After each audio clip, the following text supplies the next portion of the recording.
Eu sou a professora Márcia Maciel. Nós vamos para mais uma aula de ciências na nossa EJA, sexta etapa do ensino fundamental. E o conteúdo da nossa aula de hoje, reino protista. Então a gente vai aprender um pouquinho aí a respeito do reino protista, tá? Todos os seus representantes, a sua importância na natureza, tá? E como é que a gente se relaciona com eles, tá bom? Então vamos lá.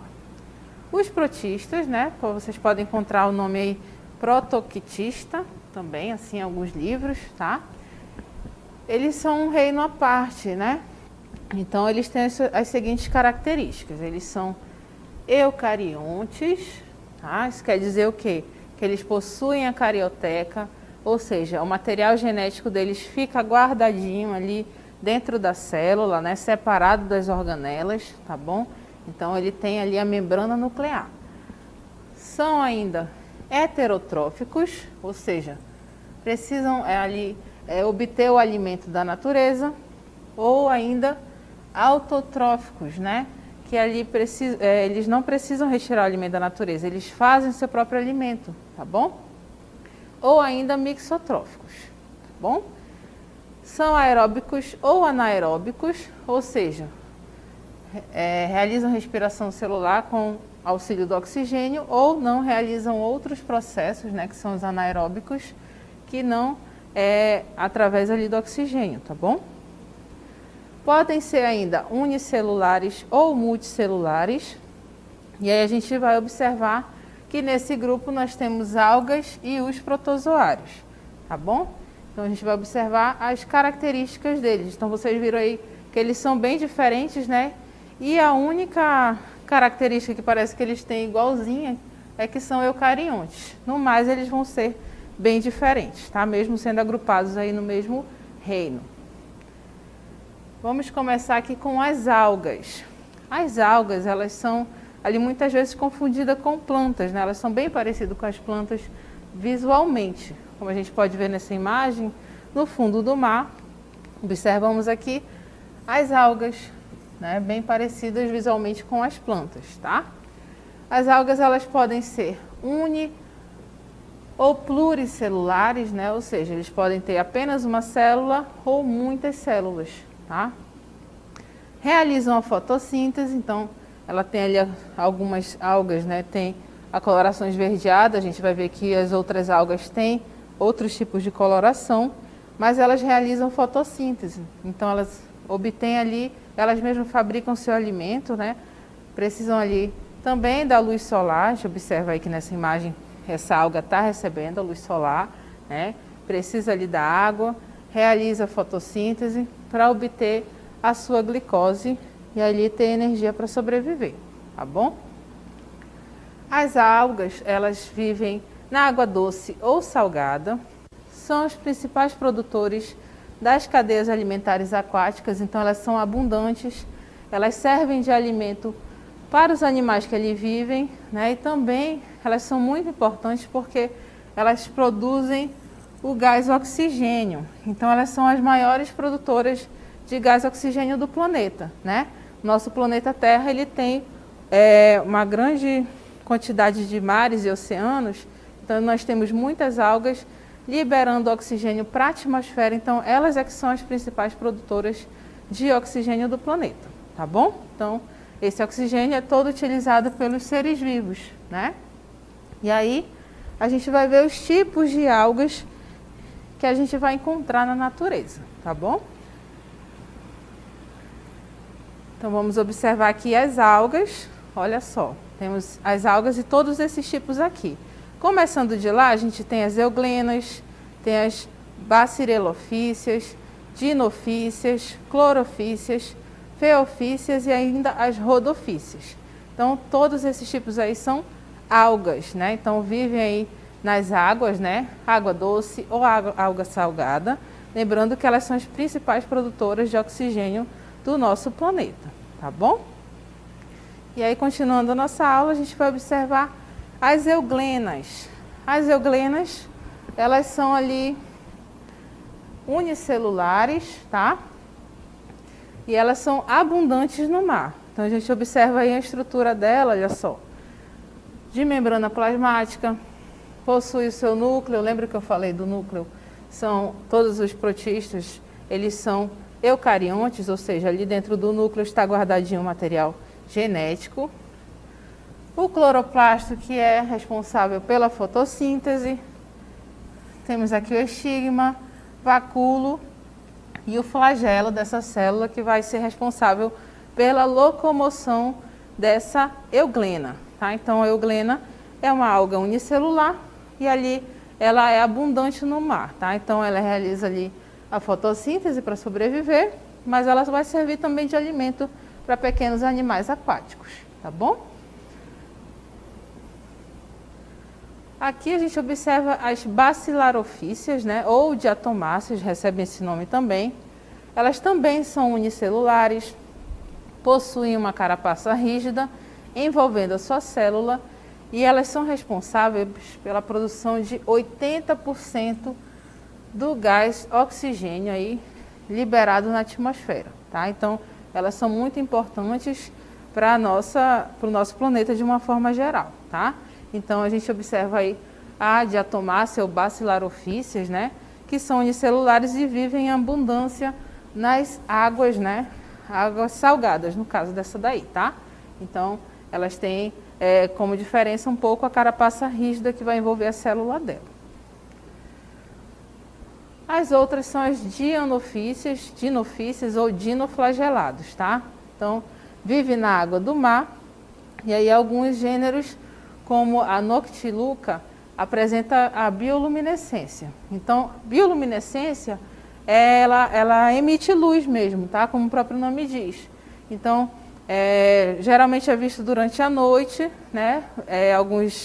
Em alguns locais dos mares, a gente consegue observar essa iluminação por parte desse tipo de alga, tá? Então, acontece ali, você olha para a água do mar, e aí você consegue enxergar ali, parece pontinhos brilhantes, parece ali um pouquinho de purpurina, mas é a bioluminescência acontecendo por conta desse tipo de algas, tá bom?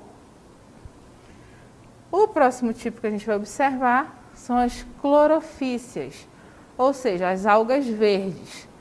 Elas são encontradas principalmente na água, mas podem também viver em ambientes terrestres, como nos troncos úmidos das árvores, tá? Então, a gente observa aí duas imagens mostrando as clorofícias, né, que são as algas verdes, comumente confundida com plantas, tá? Temos ainda as feofícias, ou seja, são as algas pardas, tá? Ela tem essa coloração marrom, tá? Elas são principalmente marinhas, vivem na água do mar, podem atingir dezenas de metros e algumas são comestíveis. Algumas são utilizadas para alimentação não só dos animais, mas também o ser humano vai utilizar essas algas para sua própria alimentação. Tá? Então, são as algas pardas.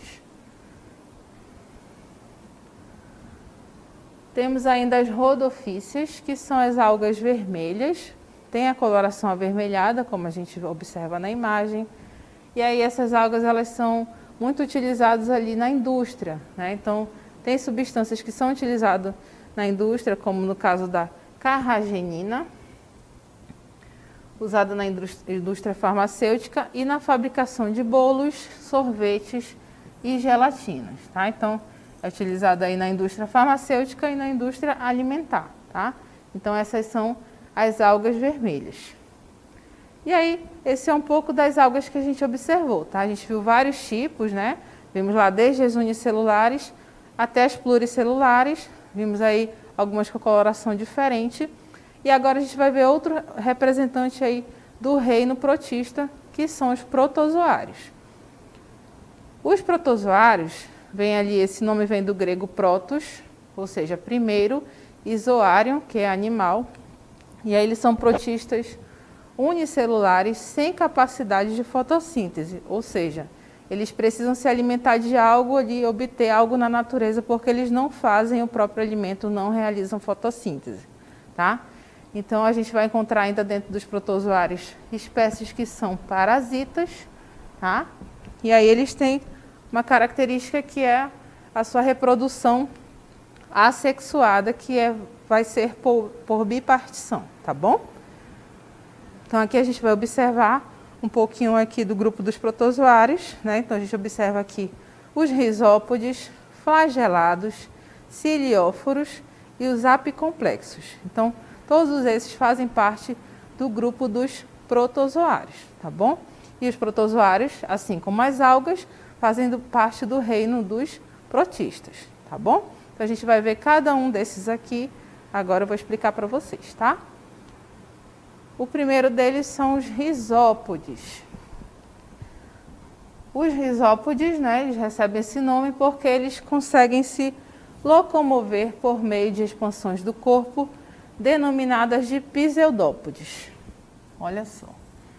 Pseudópodes, né? Olha só esse nome bem curioso. Pseudo quer dizer falso e podes quer dizer pés. Então são falsos pés que a membrana plasmática desse indivíduo ele faz para que haja locomoção, tá? Então ele faz essa locomoção com os pseudópodes, mas também ele realiza o processo de fagocitose, tá? Que vai ser englobar partículas sólidas ali do ambiente. Então a gente observa aqui, no caso desse rizópode, um exemplo bem conhecido que é a ameba. Então observamos aqui uma partícula sólida, no caso aqui é uma bactéria. Esse que vai acontecer, a membrana plasmática da ameba vai fazer ali pequenas expansões com sua membrana para englobar a bactéria, até a bactéria estar ali toda dentro da célula, tá bom? Então a gente observa aí a formação do fagossomo, né? Aconteceu a fagocitose, ou seja, aquela membrana da ameba englobou a bactéria, colocou a bactéria para dentro e fez ali a formação do que eu chamo de fagossomo, tá bom? Então, fagocitose é utilizada para se alimentar, né? No caso, esse é o processo de alimentação, mas os pseudópodes também servem para a locomoção desses indivíduos, tá bom? Um outro tipo de protozoário que a gente vai observar são os flagelados. Os flagelados, eles se locomovem por meio do batimento de um ou mais flagelos, tá? Então, na imagem, a gente não está vendo um flagelado, tá, gente? A gente está vendo um cupim. Esse animal aqui é o cupim. E aí, o que acontece? Nesse exemplo aqui, Trichonypha colaris, né? Esse aqui é um flagelado, né? Um protozoário que vive aí no interior do cupim. E aí, o que acontece? Essa é uma relação, o Trichonypha colaris, ele é microscópico, tá, gente? Então, ele vive aí no interior do cupim, das baratas e de outros insetos. E aí, o que vai acontecer? Esse triconífera, né, esse flagelado, vai ajudar o cupim a se alimentar. Então, quando o cupim e a barata, eles forem ali se alimentar da madeira, né, forem roer a madeira, o que vai acontecer é que ele vai ingerir o que a gente chama de celulose. Celulose são aí as células da madeira, tá bom?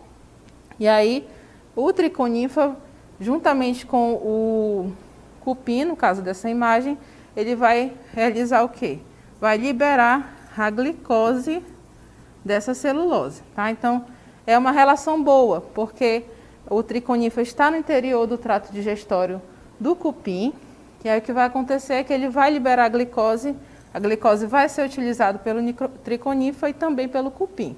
Então, é uma relação boa, né, mutualística para ambos os seres vivos, tá bom? Outro tipo de protozoário são os cilióforos. Os cilióforos se locomovem devido ao batimento de uma grande quantidade de minúsculos filamentos chamados de cílios. Então, cílios são todos esses filamentos que a gente observa aqui na membrana plasmática, tá? Desse indivíduo. A gente observa aí que ele é unicelular, né? Se locomove a partir desses cílios, tá? E aí eles têm essa principal característica. O outro protozoário que a gente vai observar são os apicomplexos. Os apicomplexos, eles não possuem pseudópodes, como as amebas, não possuem flagelos e nem cílios, e por isso não conseguem se locomover. mas ele tem uma característica de que são todos parasitas, tá? No caso, a gente vê aqui nessa imagem o plasmódio, tá? Que ele está associado a doenças, e eles não têm a vida livre, né? Eles precisam parasitar um ser vivo para sobreviverem, tá certo? Muito bem, então a gente vai observar aqui nessa imagem, olha só, a gente tem aqui alguns representantes dos nossos protozoários, né, que eu mostrei para vocês.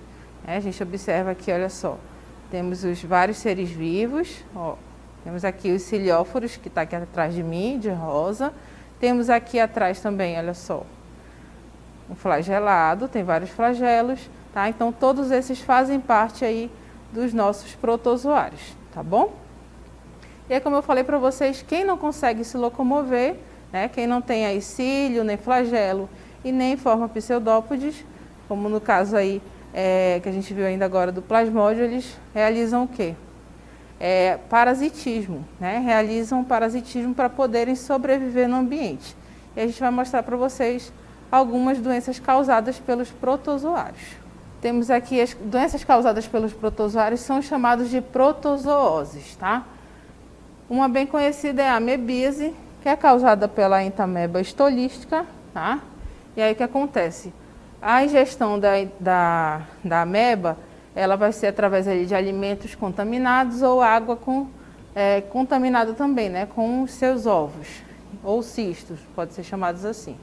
E aí essa ingestão vai parar lá no nosso intestino. Lá no intestino é liberadas as amebas elas vão se alimentar ali, olha só, das hemácias, né, que são as células do nosso sangue, e ali, enquanto a pessoa está contaminada, ela também vai eliminar cistos, né, vai eliminar cistos através das fezes e vai contaminar o ambiente também, se não tiver uma destinação correta das suas fezes, tá bom?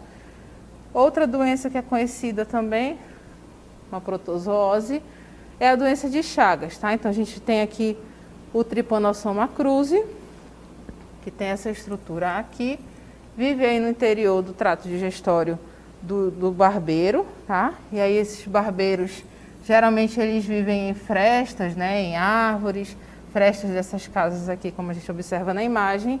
E aí ele é chamado de barbeiro, esse inseto, porque geralmente ele sai à noite e pica, né, o rosto das pessoas, tá bom? E aí esse contato ali, nessa picada, ele libera o Trypanosoma cruzi dentro da circulação sanguínea da pessoa que vai ficar doente, que vai ter a doença de Chagas. E a última, mais conhecida também, é a malária, né, que é uma doença infecciosa transmitida através dos mosquitos, que vai afetar os humanos e outros animais também. E aí ela vai ser causada por esse micro-organismo, né, que é a única célula do grupo dos plasmódios. Então, o mosquito infectado vai lá, pica a pessoa, e aí entra o plasmódio na corrente sanguínea e vai deixar a pessoa doente de malária, tá certo? Muito bem, então a gente viu aí um pouquinho do reino protista, né? Vimos os protozoários, as algas, vimos algumas doenças, e agora a gente vai para a nossa DLI. Então, leiam com calma, respondam no chat, que daqui a pouco a gente volta para interagir.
Muito bem, agora a gente vai para a nossa interatividade, né, e a correção das duas questões, tá?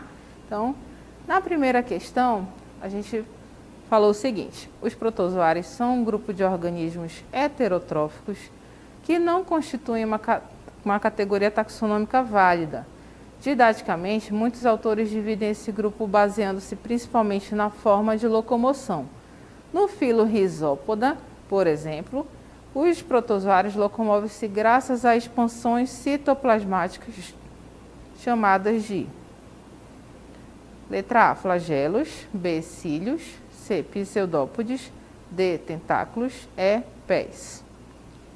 Então a gente viu que esse processo, né, que a membrana plasmática ela realiza, né, vocês viram que ele não tem, geralmente são células que não têm cílios nem flagelos, então a membrana plasmática ela faz ali pequenas expansões e reentrâncias, né? E ali a gente viu que são os pseudópodes, tá? Então a letra C, pseudópodes, tá? Então a gente viu que essas células realizam isso não só para se locomover, mas também para se alimentar, né? A gente viu o processo da fagocitose acontecendo, né? Ele englobou ali uma bactéria, no exemplo que nós demos para vocês, e ali formou um fagossomo, né? E ali ocorreu a digestão daquela bactéria pela ameba, tá bom? No caso do nosso exemplo, tá certo? Então, formação de pseudópodes é a letra C a correta. Na segunda questão, a gente pediu para vocês falarem sobre uma doença causada por protozoário, quanto à sua forma de contágio e o tipo de protozoário causador da doença. Então, a gente pôde observar, né, algumas doenças. Então, é uma resposta pessoal. A gente viu lá a malária, vimos a doença de Chagas, vimos a amebíase. Então, todas essas são protozooses, ou seja, são doenças causadas por protozoários, tá? E ali as pessoas vão ter diferentes sintomas, né? Afinal, são diferentes seres vivos que estão ali parasitando o corpo. E aí, cada uma dessas doenças vai ter os seus sintomas específicos, tá? E aí, dentre as principais protozooses, a gente destacou ali a amebíase, doença de Chagas, tem a malária, né? A gente tem também ainda leishmaniose, toxoplasmose, né? Que são as mais famosas, mas vão ter outras doenças ainda, tá, gente? Então, as protozooses podem ser contraídas de diferentes formas. Dentre as principais vias de contaminação, podemos citar a fecal oral, a contaminação por agentes hematófagos, né, ou seja, os mosquitos que se alimentam de sangue, e que ocorre através, ainda temos as doenças que ocorrem através de relações sexuais, tá? Como exemplo para vocês, a gente tem a amebíase, olha só. Está relacionada com a ingestão de água ou alimentos contaminados por cistos de Entamoeba estolística. Já a malária vai ser diferente, né? Ela é transmitida pela picada do mosquito do gênero Anopheles. A tricomoníase, que é outra doença, vai ser transmitida por via de relação sexual com uma pessoa contaminada. Então, vai depender aí da doença, né? E aí a forma com que a pessoa pode pegar essa doença, tá bom? E também os sintomas vão ser diferentes e o tratamento totalmente diferente também, tá bom? Então, agradeço a participação de todos e até a próxima aula.